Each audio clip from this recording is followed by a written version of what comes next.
So recently I've been playing a lot of the single player aspect of Grand Theft Auto 5, and I've noticed that since the recent Rockstar launcher update, GTA 5's performance has been a little bit absolutely dreadful. Look at this, the game struggles to reach 60 FPS. This is dreadful! Not good enough for us PC master race. For the record, my PC is good enough for this game. By quite the margin as well. It's not a case of having subpar hardware, it's just this game is old. So old in fact that it's getting to the point where modern hardware just can't take advantage of Rockstar's advanced game engine anymore. I mean, it uses DirectX 11, when that was introduced everything was still sepia toned. Nowadays we have DirectX 12, Vulkan, OpenGL, and the other ones that I've forgotten about but don't use anyway. This game is old, but that doesn't excuse the shoddy performance that decreases with each version of the game that's introduced. And this isn't just me either. I asked people on YouTube to see how they were faring. Some people said that they were also experiencing some performance drops, while some people were reporting crashes. Ouch. While my game doesn't suffer from crashing, the significant drop in performance over the past few months has made it rather difficult to aim properly even if I turn down the graphics to minimum.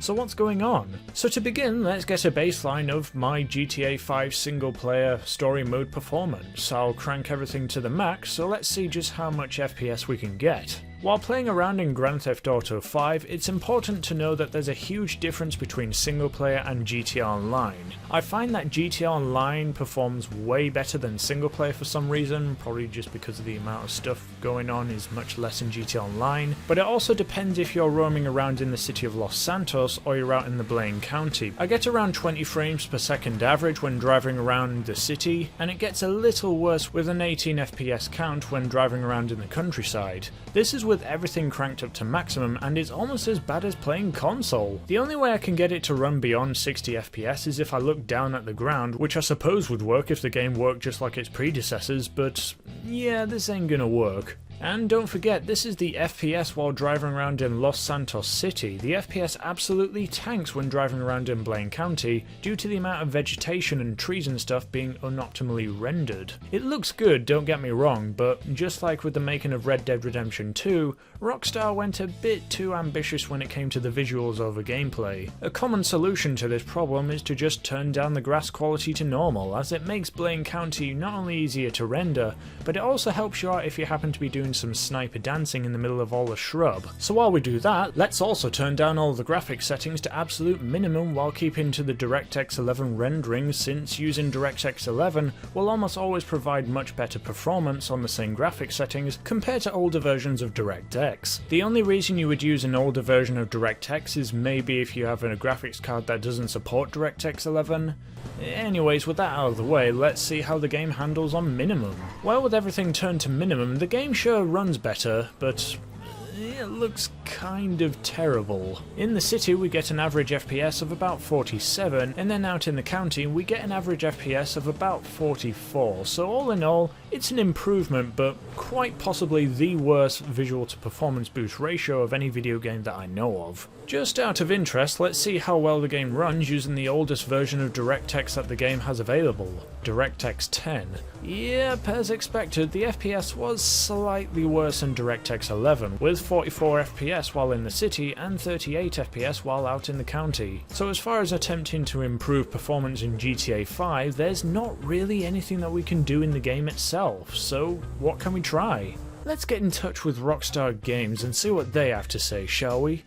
Oh, yikes. Well, while we wait for up to 4 days for a reply, let's see what's going on in terms of the usage of the CPU, the RAM, and the GPU as the game is running, and as you can see here, the PC is trying to pull off a shaggy and only using a small portion of its power to run the game. I figured it might be a good idea to update my graphics driver to the latest version just to make sure that we get rid of any variables. With the new driver and settings, let's see how well GTA performs now.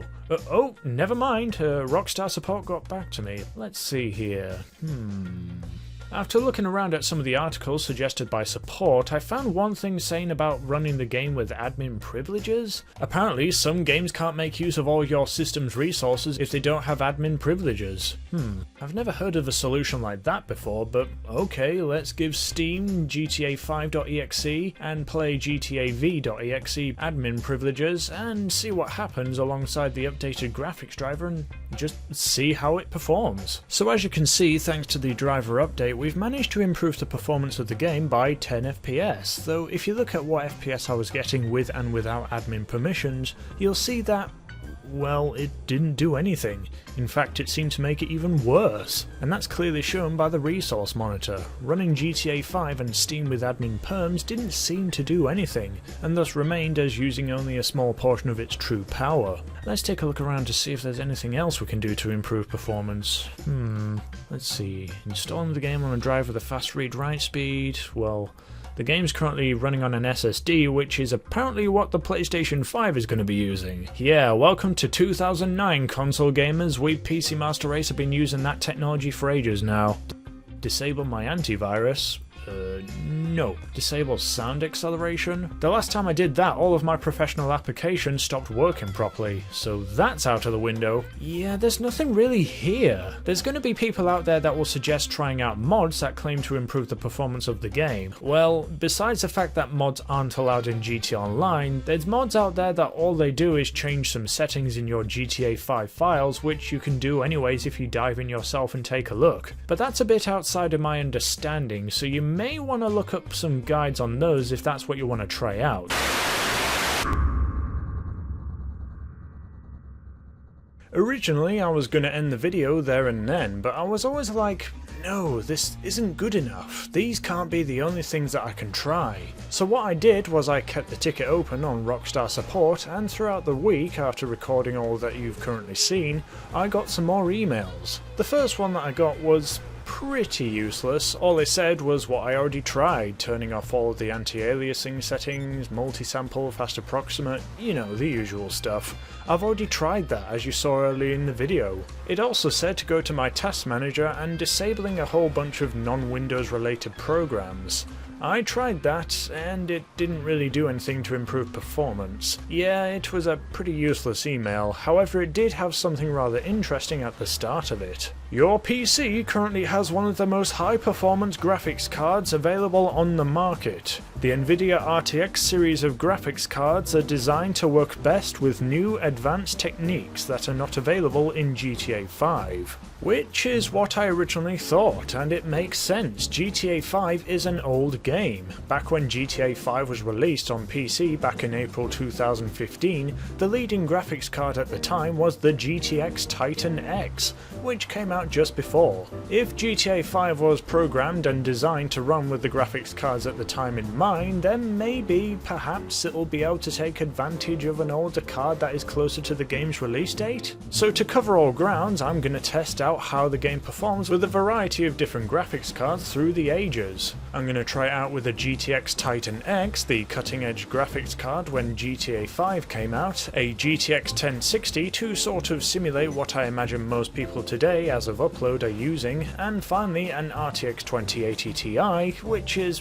what I'm using. Anyways, on with the test. Yeah, there's nothing. It's almost like the game isn't depending on the graphics card for performance. Performance was pretty much the same in every scene of the benchmark, using the exact same settings. So the argument that Rockstar's saying that the graphics card is too new for GTA is a bit debunked. Nothing is wrong with the graphics card, it's gotta be something else. So to make absolutely sure that it wasn't the graphics card, what I did was I grabbed my secondary less powerful PC. It's a computer that I use for casual stuff, you know, like watching movies, YouTube on a night. It's got moderate specs, but what's important is that pretty much everything inside this machine is completely different to the big boy. So let's try the 3 graphics cards inside the small machine. Alright boys, check out my epic gaming rig. It's got a modest i5, it's got 8 gigs of RAM, single channel, and an RTX 2080 Ti! So I expect performance on this PC to be considerably lower than on the big boy. I mean, just look at it, on this puny machine. How could it possibly— What? Are you kidding me? It's running better on this machine? Alright, I have a pretty good idea of what's causing the low performance on the otherwise powerful as hell PC. The CPU. The i9 that I have in this machine compared to the i5, while overall more powerful, shared over all of its cores, its per core performance is most likely not as good as each of the cores in the i5. Well, that's my hypothesis anyways. The game is utilising the full potential of the i5 compared to my system, where it's trying to pull off yet another Shaggy and only using a small portion of its true potential. That's probably because GTA5 can only utilise only some of the cores in the i9 compared to the i5, where pretty much all of it is being used by the game. The only advantage of the i9 is that while I'm able to play GTA5, I'd also be able to comfortably download stuff off the internet while having like 100 internet tabs open on one screen, a video playing, some music playing, as well as a whole bunch of other stuff. The i9 is designed for multitasking, whereas the i5 was built to do what most people need it to do. So what I can try to improve the performance in the area that the i9 is in fact being used is increasing the maximum power of my i9 by overclocking. Currently, the CPU is only running at a measly 3.6 GHz, what it runs at the factory. Let's up that to, I don't know, 5 GHz using some settings that some overclocking experts recommend, and let's see what happens. Just another day at the peanut factory. As it turns out, it is indeed true that overclocking the CPU does indeed bring up some more FPS, but for some reason, despite the increased score in Cinebench through overclocking, GTA 5 doesn't regard that as a thing for some reason. So performance is even worse for some reason. Why is it worse? At this point, I think I have to concede defeat. GTA 5's engine is just— I don't know how to describe it. Unreliable?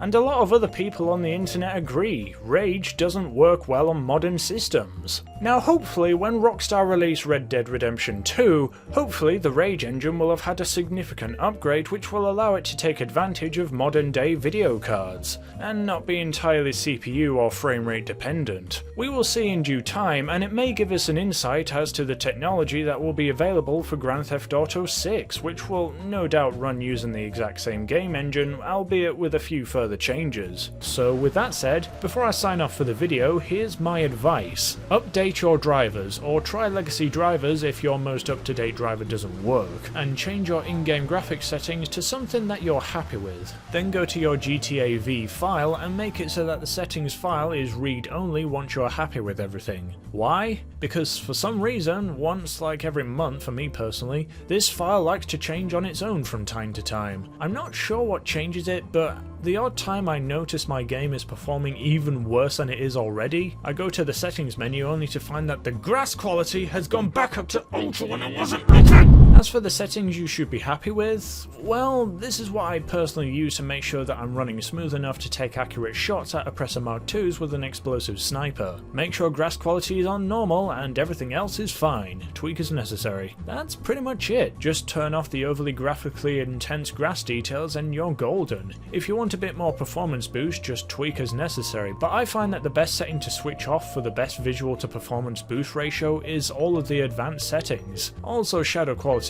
That too can be a real FPS boost if you don't mind having pixely shadows. So yeah, that's my personal recommendations as to getting GTA 5 PC, a terribly optimized game for 2019 to 2020 gaming PCs to work. Rockstar should really take a look at updating their game engine to support something a little more modern like DirectX 12 or Vulkan or something, if they don't plan on releasing GTA 6 in a long while. It would make things a whole lot better if the game can run a bit smoother than it currently does. In any case, I hope you found this video useful. If you did, make sure to leave a like and subscribe to the channel for loads more videos coming to you very soon. See you around, folks.